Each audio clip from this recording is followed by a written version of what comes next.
Hey guys, how's it going? Michael Troy here. Today we're looking at Fantastic Four, issue 48, Facsimile edition, The Coming of Galactus. Check out this gorgeous Kirby cover. This issue is so good. I cannot even tell you how good it is. I love it for so many reasons, which we are going to get into. So subscribe to my channel if you haven't already. Hit that like button and let's get right into it. Oh my god, you guys, this is so good. I love this comic book so much. It's so funny because I was just lamenting on my last Fantastic Four issue that, what was I lamenting? I don't know. But I was just saying that they need to do like the first 100 issues. And we jumped from issue 5 to number 48.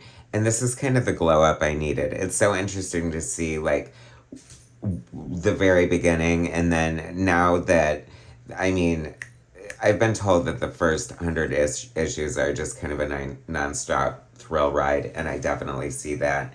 The art is so slick. We're getting more people in the credits box. We have Joe Sinnott, and he was the anchor of issue 5, apparently, somebody told me. And now he gets the credit for that. And also letters by Artie Simek, and they are amazing. Oh my gosh, these letters definitely scream like Silver Age and definitely were like part of the Marvel aesthetic, undoubtedly. They are so cool. I love, like, so much is happening. I feel like the trope of the time was to just keep it going. Like one adventure would end and another one would begin almost immediately. This is wrapping up the Inhumans arc. I love the Inhumans. They are so cool. And they just have such a great design. They look so decidedly Kirby. The art looks so great. Thing is more pronounced and refined. I wonder how much Sinnott had to do with it. I love the shading and just like the way the blacks are done on his individual briquettes. It is so cool. I love the I have to credit Eric Larson for pointing this out to me because he's such a huge Kirby aficionado as well. Not as well. I am not an aficionado by any stretch. But he points out the wonky perspective that Kirby sometimes uses. And I'm noticing that now when I see it. But it somehow works. You know what I mean? I think one of the greatest things about comic book art is that as long as you're consistent within your own style, you don't have to be like 100% correct when it comes to things like anatomy and stuff. Like Kirby has this, anatomy all of his own with the big blocky muscles and, square features and things like that. Sue is looking gorgeous. Her flip is totally on point throughout. I love it.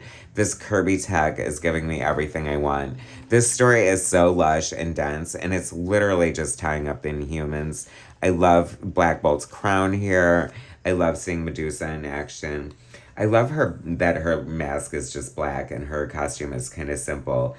The geometry of this, it's so funny, like Metron vibes a little bit as Kirby would go on to create the the new gods at his new job for DC. More triumphs for Marvel. It's so funny because rarely am I reviewing a Marvel comic when I have to turn it sideways. It's usually an Image comic from the 90s. The Thrill of the Hunt, Craven, oh my gosh, so cool. Who doesn't love a Ditko Spider-Man, right? Sergeant Fury and his Howling Commandos, Hulk, Tales to Astonish. So much fun. Love these facsimiles that are exact replicas of the floppies as they appeared when they first were published back in the day, except for the quality of paper, the price, and sometimes the variant cover. They've been doing sketch covers, blank covers. Love getting those. Love the colors on here too. Too bad the colorist isn't credited. Loving the red and pinks. I love when there's like a lot of white on the page and or yellow. The standard colors for the captions and the speech balloons. And then they just use pink as kind of a default. That's so much fun. And I also love how it's just casually, like, one of the biggest, they often ask people in interviews and stuff, did you know, like, Stanley, did you know that Silver Surfer was going to be such a huge hit? And it's like, you want to say no when it's like just this little casual blurb that says, also introducing the sensational Silver Surfer. And it's so epic.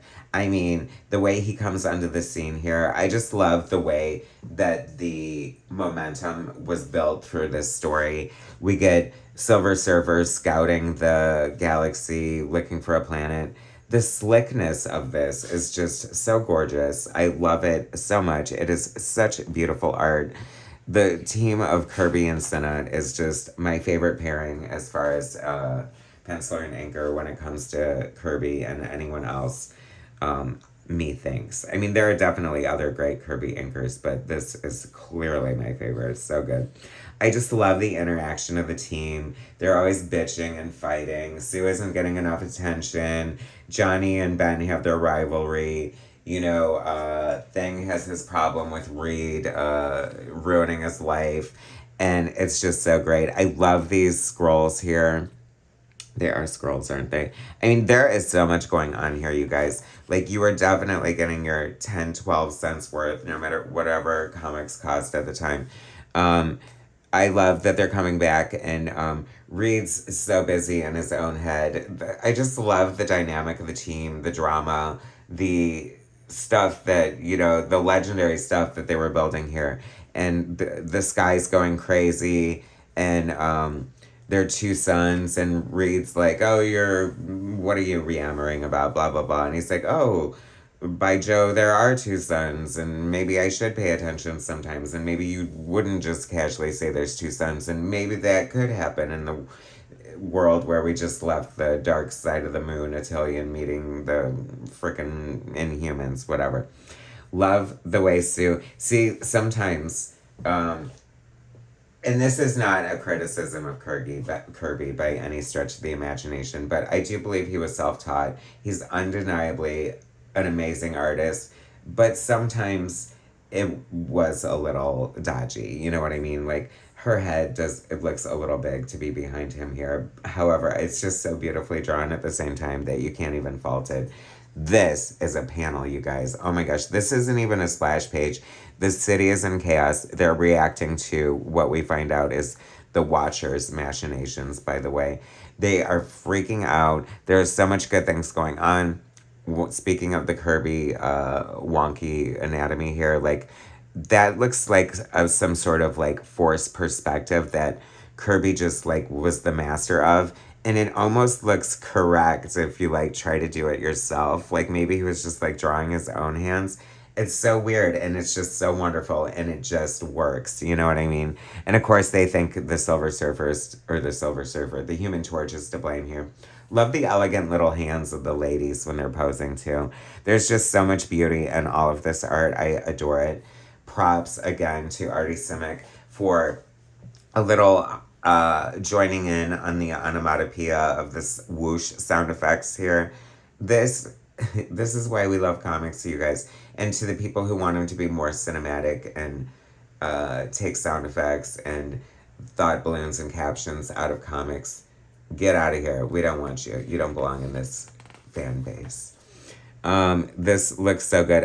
He's like, you jerks, you could have hurt me. The Kirby tag is so good. This is so slick. I don't even know where he comes up with this stuff. And just the way it's just sort of also perfect. And where there was one particular panel that stood out to me, and maybe we're not there yet. The Thing always having to deal with, people who think they can take him, blah, blah, blah. I love the look on his face. The expression just said so much to me. He's just like someone who's just had it, and he's putting up with the shit because he always does. He waits for the moment, flick. And I also love how he just kind of rests the hat on top of the guy, and he's like, you're going to wake up in the emergency room. This panel is so good. The perspective is so amazing. The way their feet are lining up on the pedals or whatever of footrests of this mini Fantastic Cycle is amazing. I don't know. It's just so cool, and I love it. See, this is what I mean. Like, there's a white background here, so the speech balloons are pink, and it's just so cool. It's like, I feel like this is before they started branding themselves like the pop art comics, but you can see why and how it would fit that sort of label. The Kirby dots, amazing.